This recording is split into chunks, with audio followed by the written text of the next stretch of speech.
तो guess finally bastard heavy metal dark fantasy का season 2 आ चुका है। तो इस वीडियो में मैं सीजन 2 को एक्सप्लेन करने वाला हूँ। पार्ट के स्टार्टिंग में मेटालिका में जो डिस्ट्रक्शन हुआ था उसके 2 साल बाद का सीन दिखाया जाता है। मेटालियन के एलेनमेट सिटी में एक जंग चल रही थी। वहाँ पर काफ़ी सारे ऑर्क ने नाइट्स को मार कर रखा था और ये सारे के सारे ऑर्क एलेनमेट सिटी में कब्जा करना चाहते हैं और ये सब भी कालसू के लिए काम करते हैं। फिर हमें कालसू के बेस्ट सॉर्सरर में से एक सोगुन को दिखाया जाता है जिसने कि एक बंदे को पकड़ कर रखा था। सोगुन उस बंदे से कहता है, अगर तुम मेरी बात को मानते हो, ऑर्डर को फॉलो करते हो, तो फिर इस सिटी के सारे लोगों को मैं बख्श दूंगा, बस तुम्हें हमारे ऑर्डर को फॉलो करना है।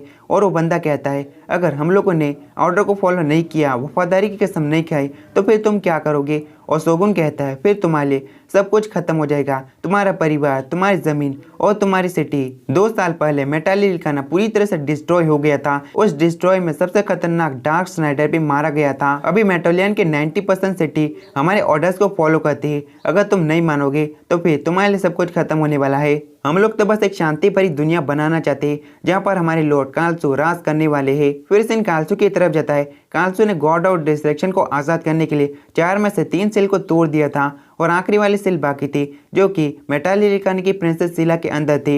लेकिन उस डिस्ट्रक्शन में मेटालिका की प्रिंसेस कहाँ पर है या फिर वो बची भी है, इसके बारे में कुछ भी नहीं पता था। और कालसू को गॉड ऑफ डिस्ट्रक्शन को आज़ाद करने के लिए आखिरी सेल चाहिए थी। फिर सीन चेंज होता है। हमें डेनिस किंगडम के बाहर का हिस्से का सीन दिखाया जाता है जहाँ पर सोगुन होता है। कालसू के ऑर्डर पर सोगुन उस लास्ट सेल को ढूंढने की कोशिश कर रहा था। सोगुन कहता है, मेटालिका में जो डिस्ट्रक्शन हुआ था उसके बाद प्रिंसेस सिला का कुछ भी अता पता नहीं है। पता नहीं मैं उस सेल को किस तरह से ढूंढने वाला हूँ। और तभी सिटी के अंदर एक एक्सप्लोजन होता है, ब्लास्ट होता है। सोगुन का एक साथी आकर कहता है, हमारे फूड हाउस में अटैक हो चुका है। अटैक करने वाले लोगों में से एलेनमेट के बचे हुए समुराइज भी है। और समुराइज का नाम सुनकर सोगुन थोड़ा सा सीरियस हो जाता है। फूड हाउस के बाहर काफी सारे ऑर्क्स होते जो कि फूड हाउस को प्रोटेक्ट कर रहे थे और समुराई उन्हें काटने लगते। समुराई के लीडर का नाम शायद जोशुआ है और जोशुआ अपने टीम मेंबर से कहता है, हमें फूड सप्लाई को हासिल करना पड़ेगा। और जोशुआ के कुछ साथी होते हैं जो कि काफ़ी ज़्यादा स्ट्रांग होते हैं और उन लोगों में सिविलियंस भी थे। सिविलियंस में से एक बंदा कहता है, जब तक कि समुराई इन सभी को रोकते हैं हम लोग फूड सप्लाई को हासिल कर सकते हैं। उसके बाद वो सभी लोग फूड हाउस के अंदर घुस जाते हैं और वहाँ पर बहुत सारी अनाज की बोरियां थी। सोगुन ने उस बंदे को मार दिया था जिससे वो वफादारी की कसम खिलवा रहा था। सोगुन फूड हाउस के अंदर पहुंच जाता है और सिविलियंस को मारना शुरू कर देता है। सिविलियंस की चीखों की आवाज़ सुनकर वहाँ पर जोशुआ और बाकी समारोह भी पहुंच जाते हैं, लेकिन तब तक सोगुन ने सभी को मार डाला था। सिविलियंस को मरा हुआ देखकर वाई नाम का समुराई काफ़ी ज़्यादा गुस्से में आ जाता है और आगे बढ़ते हुए कहता है, सोगुन मैं तुम्हें खत्म कर दूंगा। लेकिन टीम मेंबर उसे रोकने लगते क्योंकि सोगुन काफ़ी ज़्यादा स्ट्रांग था। जोशुआ आगे बढ़ते हुए कहता है, हम लोग बहुत सारे हैं और तुम अकेले हम सभी से फाइट नहीं कर सकती। और सोगुन कहता है, मैंने सुना है समुराई के अंदर एक रूल है, समुराई किसी एक के ऊपर मिलकर अटैक नहीं करता। तुम सब लोग लॉर्ड कालसू के नाइट बन जाओ, तुम्हारी जिंदगी काफी ज्यादा अच्छी हो जाएगी, हमारी तरफ आ जाओ। जोशुआ कहता है, तुम लोगों ने हमारे लॉर्ड को मारा है और मैं अपने लॉर्ड का काफी ज्यादा वफादार था, तुम्हें खत्म करके मैं अपनी वफादारी को साबित करूंगा। उसके बाद उन दोनों में फाइट होने लगती है। वो दोनों स्वॉर्ड से फाइट करते हैं। वाई काफी ज्यादा खुश हो जाता है क्योंकि जोशुआ ने सोगुन के कंधे के आर्मर पर कट लगा दिया था, लेकिन सोगुन ने तो उसके पूरे आर्मर को तोड़ दिया था। तभी सोगुन की नजर एक सफेद बालों वाले समुराई के ऊपर जाती है और सोगुन कहता है, आखिर तुम कौन हो? लेकिन जोशुआ बीच में आता है और कहता है, तुम्हारा फाइट मेरे साथ है, तुम मुझ पर क्यों नहीं ध्यान देते?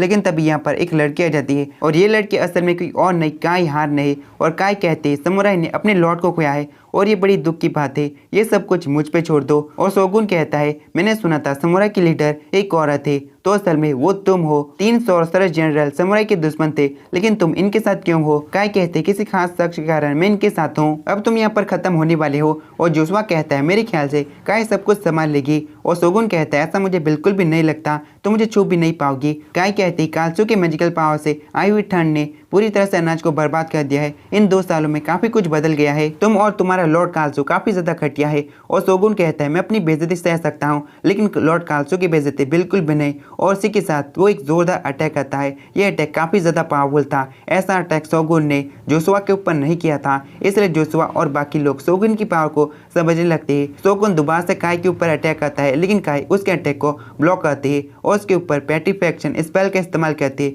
जिससे सोगुन पत्थर का बनने लगता है और ये एक एंशिएंट मैजिक था। काय सोगुन को दोबारा समझाने लगते हैं, कालसू काफी ज्यादा गलत कर रहा है, वो बिल्कुल भी सही नहीं कर रहा, तुम्हें उसके साइड नहीं होना चाहिए था।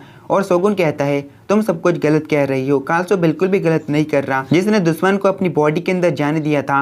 और ये बात सुनने के बाद वो शर्माने लगते हैं। काय को डार्क स्नाइडर याद आता है, डार्क स्नाइडर ने उसकी मदद की थी और ये बात बाकी लोग भी सुन लेते हैं। और जो सुबह डार्क स्नाइडर और काय को काफ़ी अजीब तरीके से इमेजिन करने लगता है। तो गाइस ये वाला पार्ट खत्म होता है, मिलते हैं नेक्स्ट पार्ट में।